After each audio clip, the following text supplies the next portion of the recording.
I would like to show you how architecture has helped to change the life of my community and have opened opportunities to hope. I am a native of Burkina Faso. According to the World Bank, Burkina Faso is one of the poorest countries in the world. But what does it look like to grow up in a place like that? I am an example of that. I was born in a little village called Gando.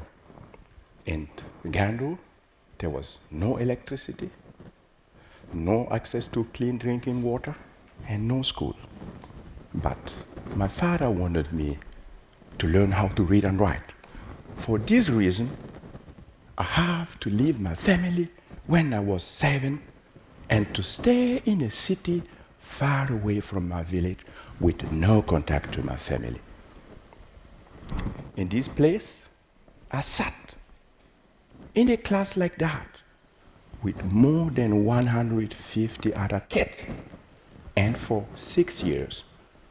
And this time, it just happened to me to come to school to realize that my classmate was died.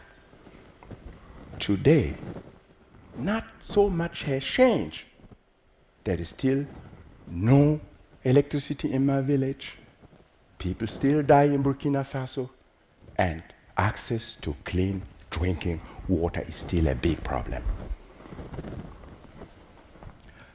I had a luck. I was lucky because this is fact of life when you grow up in a place like that. But I was lucky. I had a scholarship. I could go to Germany to study. So now, I suppose I don't need to explain to you how great a privilege it is for me to be standing before you today. From Gando, my home village in Burkina Faso, to Berlin in Germany to become an architect is a big step. So, but what to do with this privilege? Since as a student, I wanted to open up better opportunities to other kids in Gando. I just wanted to use my skills and build a school. But how do you do when you're still a student and you don't have money? Oh yes, I started to make drawings and ask for money. Fundraising was not an easy task. I even asked my classmates to spend less money on coffee and cigarette, but to sponsor my school project. You will wonder, 2 years later, I was able to collect $50,000. When I came home to Gando to bring the good news, my people was over the moon. But when they realized that I was planning to use clay, they were shocked. A clay building is not able to stand a rainy season, and Francis wants us to use it and build a school. Is this the reason why he spent so much time in Europe studying instead of working on the field with us?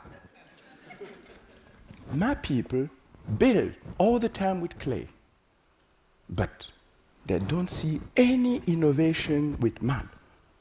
So I had to convince everybody. I started to speak with the community, and I could convince everybody, and we could start to work. And the women, the men, everybody from the village was part of this building process. I was allowed to use even traditional techniques. So clay floor, for example, the young man comes and stands like that, beating. Hours for hours, and then their mother comes, and they beat in this position for hours, giving water and beating. And then the polisher comes. They start polishing it with a stone for hours. And then you have this result. Very fine, like a baby bottom. It's now Photoshop. This is the school built with the community. The walls are totally made out of compressed clay blocks from Gandu. The roof structure is made with cheap steel bars normally hidden inside concrete.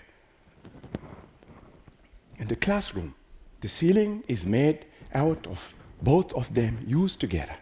In this school, there was a simple idea to create comfort in the classroom. Don't forget, it can be 45 degrees in Burkina Faso. So with simple ventilation, I wanted to make the classroom good for teaching and learning. And this is the project today. 12 years old, still in best condition.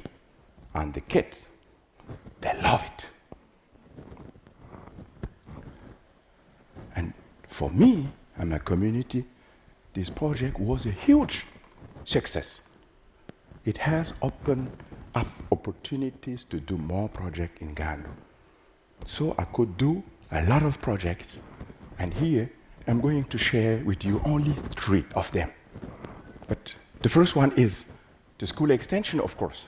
How do you explain drawings and engineering to people who are neither able to read nor write? I start to build a prototype like that. The innovation was to build a clay vault. So, and then I jump on the top like that with my team, and it works. The community is looking, it still works. So we can build. And we keep building, and that is the result.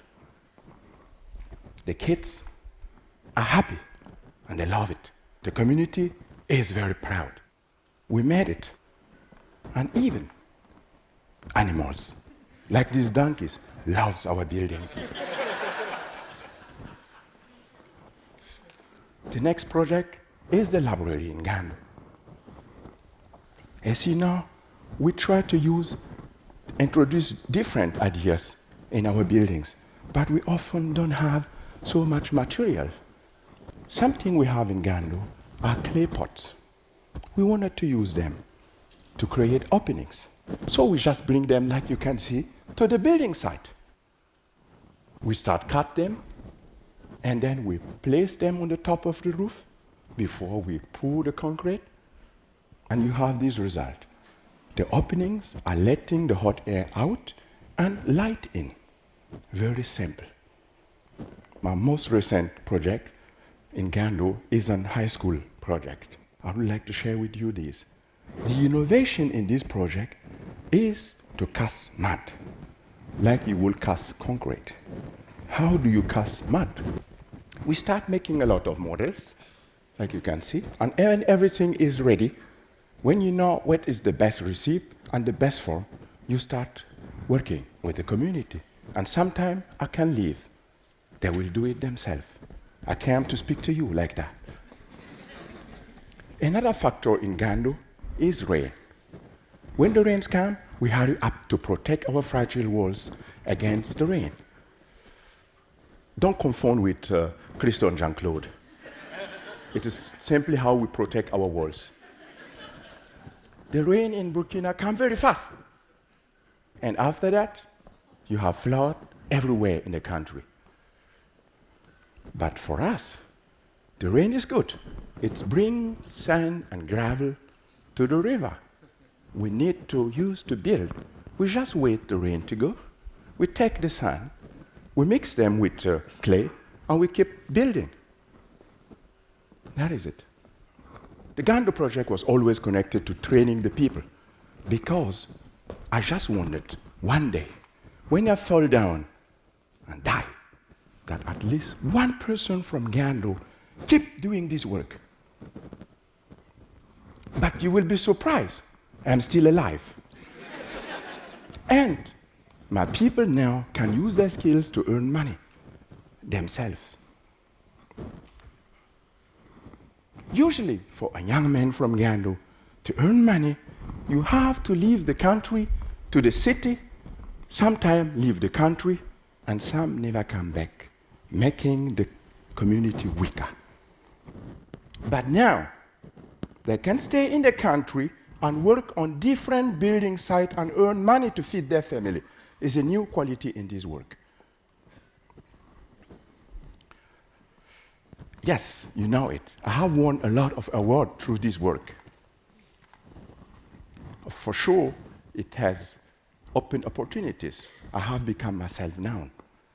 But the reason why I do what I do is my community. When I was a kid, I was going to school, I was coming back every holiday to Gando. By the end of every holidays, I have to say goodbye to the community, going from one compound to another one. All women in Gando will open their clothes like that and give me the last penny. In my culture, this is a symbol of deep affection. As a 7-year-old guy, I was impressed. I just asked my mother one day, why all these women love me so much? She just answered, they are contributing to pay for your education, hoping that you will be successful and one day come back and help improve the quality of life of the community. I hope now that I was able to make my community proud through this work. And I hope I was able to prove you the power of community and to show you that architecture can be inspiring for communities to shape their own future. Merci beaucoup. Thank you. Thank you. Thank you.